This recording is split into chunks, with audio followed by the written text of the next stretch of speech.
Bonjour et bienvenue dans la chaîne de Mathématiques Sciences. Aujourd'hui donc dans cette vidéo pour les premières spécialités mathématiques, ici je vous propose de calculer un produit scalaire avec les notions d'orthogonale, avec tout simplement les notions ici donc de collinéarité de vecteurs et de projeté orthogonal. Ok. Donc ici il s'agit d'un exercice dont on va s'inspirer de cette figure là avec toutes les indications qui vous sont indiquées. Et donc on va essayer ici de calculer trois produits scalaires, AB scalaire AC, AB scalaire AH et BA scalaire BA. Ok, donc je laisse mettre la vidéo en pause pour réaliser le calcul de ces trois produits scalaires et ensuite on va tout simplement corriger. Sur ce donc, correction. Donc exercice numéro 40. Donc ici il s'agit de calculer trois produits scalaires, hein, AB scalaire AC, AB scalaire AH et BA scalaire BF. Ok. Donc rapidement ce que je vous propose pour qu'on puisse bien s'approprier l'exercice convenablement, toujours en fait, c'est de réaliser une petite figure à main levée. Ok, qui va nous servir tout le long de l'exercice. Donc, rapidement. Donc ici on a un rectangle. Hein.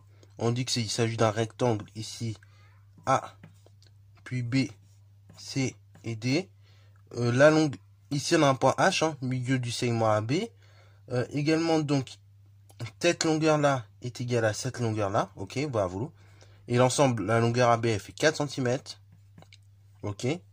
Le triangle AB F, il est équilatéral. Et cette longueur-là est égale tout simplement à la longueur que je vais vous tracer, c'est-à-dire, donc la longueur BC est égale à la longueur CE. C'est-à-dire la chose suivante, 3. Ok, voilà, vous. Hein, puisque BC valant 3, CE vaut 3 également. Ok, et donc ici on a bien la présence d'un triangle rectangle. Voilà, bon, ça c'est les données qu'on nous donne dans l'énoncé. Là, pour l'instant, j'ai rien fait concrètement. Maintenant, ça va être à nous de travailler pour calculer le premier produit scalaire suivant, c'est-à-dire AB scalaire AC. Bon, pour calculer le produit AB scalaire AC, bah, on a plusieurs possibilités. Hein. Ok, donc premier cas, par exemple avec des angles. Hein, si je veux calculer U scalaire V, ce sera la norme de U fois la norme de V fois le cosinus de l'angle formé entre mes deux vecteurs. Donc là, il me faudrait dans ce cas-là, si je remplace, la norme du vecteur AB, la norme du vecteur AC et le cosinus de l'angle BAC. Ce que nous avons, on voit bien évidemment, il nous manque deux conditions. Hein. Il nous manque la norme de AC, qu'on pourrait calculer éventuellement, mais il nous manquerait le plus important, le cosinus. Donc ça risque d'être compliqué, ça nous mène à trop de calculs pour rien. On peut peut-être faire plus simple. Deuxième possibilité, on a vu que les normes, donc AB scalaire AC, et bah, il y a deux solutions possibles. Hein. Si on veut calculer le U scalaire V, ce sera 1 demi de la norme de U plus V au carré, plus moins la norme de U au carré, moins la norme de V au carré. Ici, les vecteurs AB et AC, on ne peut pas les regrouper facilement avec la relation de Chasles. Donc, si on aurait voulu bien faire, il aurait fallu utiliser la seconde formule. U scalaire V est égal à 1 demi de la norme de U au carré plus V au carré, moins la norme de U moins V au carré.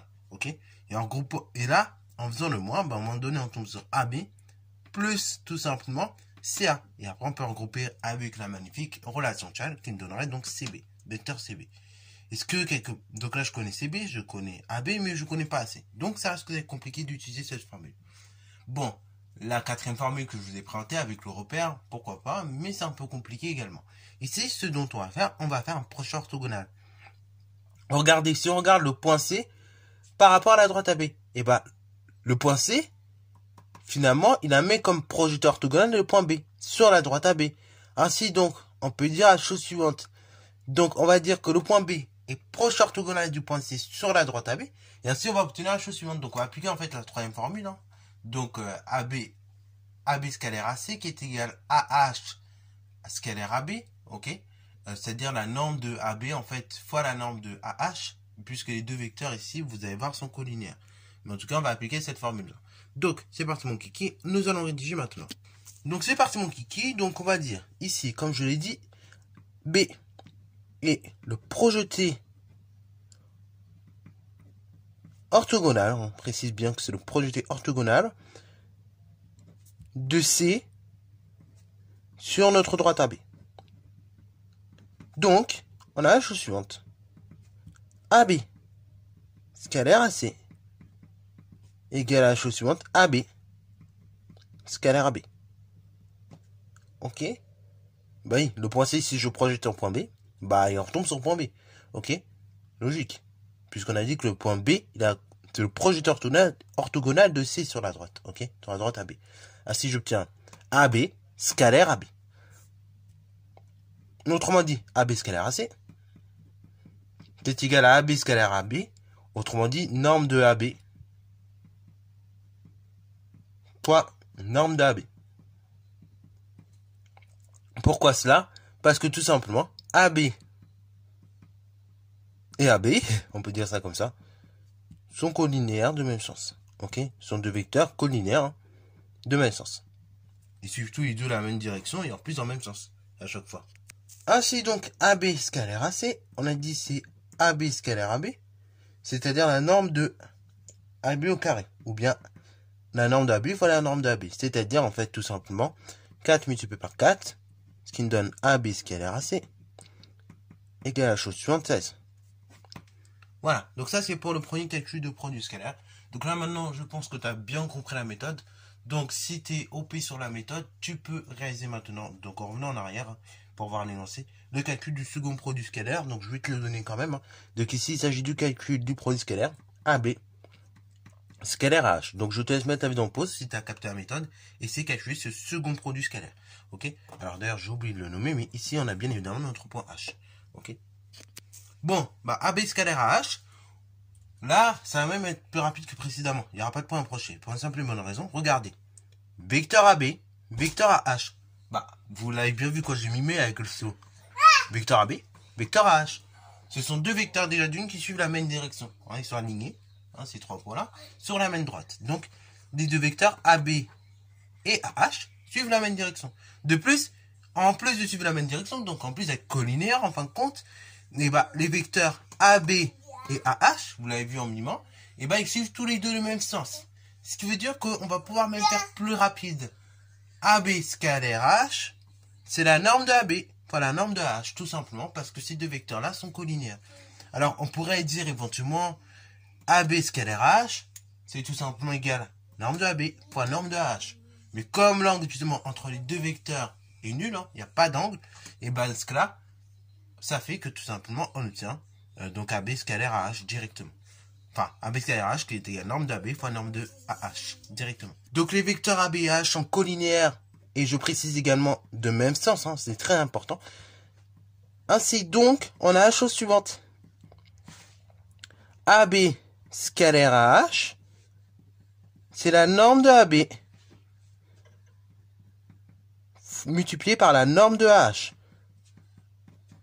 AB scalaire à H, donc c'est la longueur AB fois la longueur H, si vous voulez. Autrement dit, donc la longueur AB, on a dit 4, multiplié par la longueur AH, bah la moitié, hein, puisque celle-ci égale celle-ci, donc c'est-à-dire que H est le milieu de AB, donc multiplié par 2. Donc AB scalaire à H, 4 fois 2, bah ça fait 8. Magnifique. Voilà, donc là on a trouvé notre deuxième produit scalaire.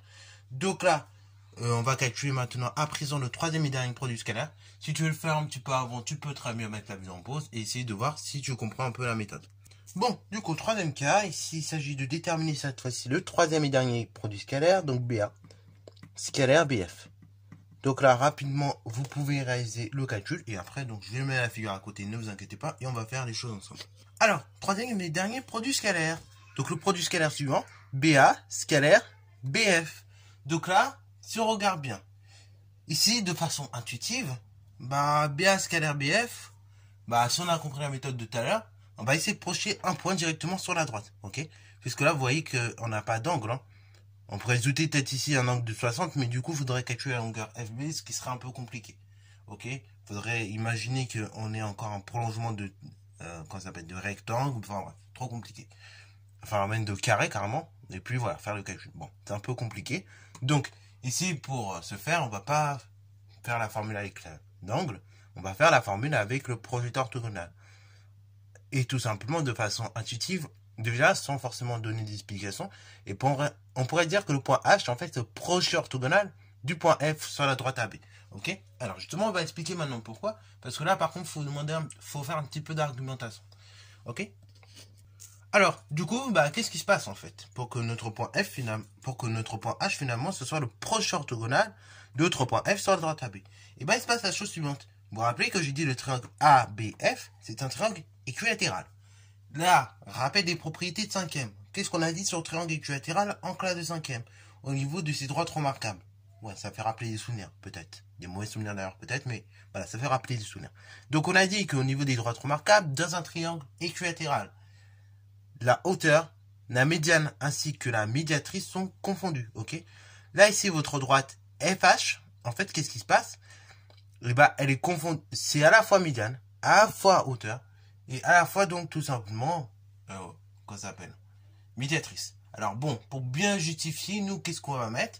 Eh ben, on va dire que, tout simplement, comme on est dans un triangle équilatéral, donc, la médiane et la hauteur sont confondues, et donc, de ce fait, la droite FH, bah, on peut dire c'est médiane et hauteur à la fois. Et donc, de ce fait, et bah, tout simplement, H, c'est bien le proche orthogonal de F sur la droite AB. Ok? Voilà. Alors, du coup, ainsi notre point H est bien le proche orthogonal de F sur la droite AB. Parce que tout simplement, ABF étant un donné X en triangle équilatéral, la hauteur, hein, donc la hauteur, je rappelle, petite définition de 5e, c'est une droite qui passe à la fois par le sommet du triangle et qui va couper donc le côté opposé au sommet perpendiculairement. Donc la hauteur ainsi que la médiane. Donc la médiane également c'est une droite qui passe donc par le sommet du triangle et qui va couper en son milieu le côté opposé donc du triangle. Donc ces deux droites là, comme on est dans un triangle équilatéral, elles sont confondues là. Elles sont confondues et donc de ce fait, par conséquent, on peut même dire que la droite FH, en quelque sorte, c'est une médiatrice, ok? Et ainsi, bah du coup, si on veut projeter le point F sur la droite AB, et bah du coup, on prendra le point H, ok? Puisque le point H est bien le proche orthogonal de F sur notre droite AB, ok? Bah voilà. Pour ce faire, le point H est tout simplement en fait la perpendiculaire entre, enfin, le croisement, l'intersection entre la perpendiculaire donc à la droite AB passant par le point F et la droite AB, ok? Bah voilà. Donc, on est bien dans le proche orthogonal. Donc, ça fait qu'on a la chose suivante. Donc, il va se passer la chose suivante. Donc, BA scalaire BF, ça va te donner quoi? Bah, ça va donner d'une part BA scalaire, donc ici BH. Ok? On a approché le point F sur la droite AB. Ainsi, donc, on se retrouve avec BA scalaire BH. Ok? Ce qui est égal à la chose suivante. Donc, BA scalaire BF. Hein.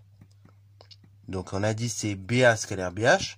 Ces deux vecteurs-là, bah, BA et BH, on voit qu'ils sont collinaires de même sens. Donc, BA scalaire BF, c'est la norme de BA. Fois la norme de BH. Car ils sont collinaires de même sens. Ainsi donc, BA scalaire BF. C'est une norme de BA. La norme de BA, c'est la longueur BA, 4. Multiplié par la longueur BH. Ok, la norme de BH. Donc la moitié de 4, c'est-à-dire 2. BA scalaire BF, c'est 4 fois 2, 8. Et voilà, on a calculé ce produit scalaire. Donc voilà, mis à part ce 3NK, il fallait un tout petit peu réfléchir, mettre en lien donc des connaissances de 5e avec des connaissances de première, ce qui va arriver d'ailleurs très fréquemment, vous verrez, hein, parce que je vais vous proposer pas mal d'exercices sur ce chapitre du produit scalaire, qui est très important, encore une fois, puisque ces notions qu'on voit dans le chapitre sur le produit scalaire vont nous servir dans un prochain chapitre de géométrie, qu'on va aborder donc tout de suite après, ok? Donc il faut absolument le maîtriser, hein, pour aborder le chapitre de géométrie qui va suivre tranquillement, ok?